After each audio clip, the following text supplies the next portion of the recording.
না, বাংলাদেশ জিতলে তো অবশ্যই সবসময় ভালো লাগে। আর স্পেশালি ইমন বিপিএলেও আমার সাথে ছিল, ডিপিএলেও আমার সাথে ছিল, আমরা একই সাথে ছিলাম। তো ওর সঙ্গে আমি আগেও প্রাইম ব্যাংকেও খেলা হয়েছে একসাথে, লম্বা সময় একসঙ্গে খেলছি। তো যখন একটা প্লেয়ারের সঙ্গে লম্বা সময় খেলা হয়, স্পেশালি ও যখন পারফর্ম করে, তখন আলাদা ভালো লাগা কাজ করে। ওর ব্যাটিংয়ে কি আছে? মানে এগ্রেসিভ ব্যাটার আমরা বুঝি, বাট ওর মধ্যে স্পেশালিটি কি দেখেছেন?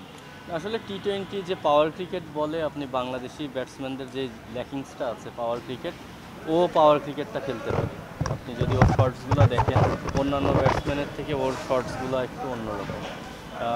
আমি মনে করি এখানে অন্যান্য ব্যাটসম্যানের সাথে ওর তফাৎ, যে টি-টোয়েন্টির জন্য যে পাওয়ার ক্রিকেটটা দরকার, ওইটা ওর মধ্যে ন্যাচারালি আছে।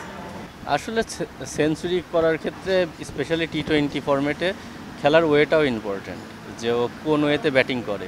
তো আপনি চাইলেই দেখেন, অনেকেই অনেক বড় ইনিংস খেলতে পারে, দেখা যাচ্ছে 20 ওভার খেলছে, 80 রান নট আউট থাকতে পারে। বাট ও যেভাবে খেলে, ও 20 ওভার খেললে পারে ওর 100 হওয়ার সম্ভাবনা বেশি, কারণ ও 4 থেকে 6 বেশি মারতে পছন্দ করে। আর টি-টোয়েন্টি অল অ্যাবাউট মানে 6 মারার খেলা আর কি। যে ইমন বিপিএল ফাইনালে, আপনারা ফাইনাল খেলেন, বিপিএল ফাইনালে আসলে ভালো ব্যাটিং করে সেঞ্চুরির কাছাকাছি গিয়ে আশির ঘরে, সেদিন সেঞ্চুরি হলে মনে হয় মিঠুনের হাতে ট্রফিটাও আসতো। একটা আক্ষেপও মনে হয় আছে যে ন্যাশনাল টিম হয়ে সেঞ্চুরি করেছেন, বাট সেদিন যদি আরেকটু ফ্লোতে খেলতে পারতো, হয়তো পারফরমেন্সটা আরেকটু ভিন্ন হতে পারতো।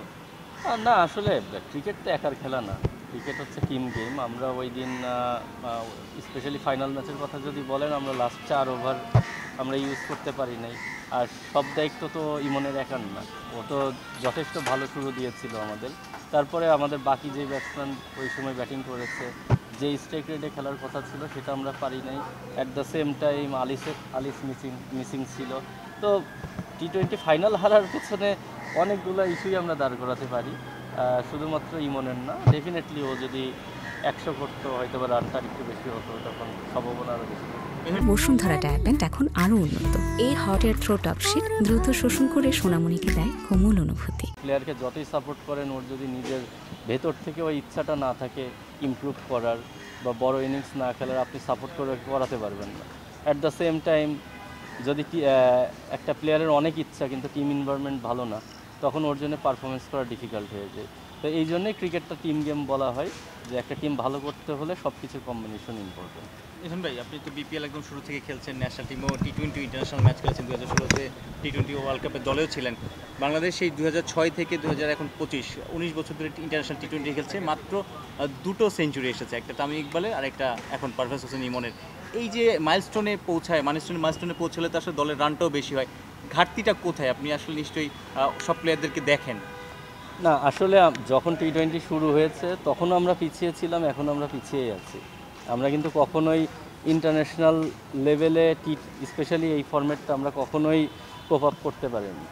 তো সেই জন্যেই দেখেন একটা দুইটা এরকম মানে ব্যক্তিগত পারফরমেন্স হচ্ছে। বাট আপনি টিম ওয়াইজ যদি চিন্তা করেন, এখনও বাংলাদেশ টিম এত বছর খেলার পরে যেই জায়গায় থাকার কথা ছিল, আমরা কিন্তু সেই জায়গায় নাই। কেন?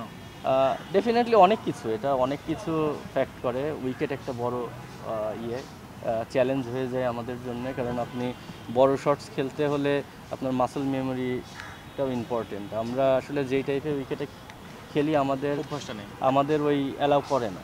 আমরা হয়তো বা 2টা মারলে 3টার সময় একই বাউন্সে আসে না বা একই পেসে আসে না। তো এগুলো অনেক ডিটেল ইয়ে।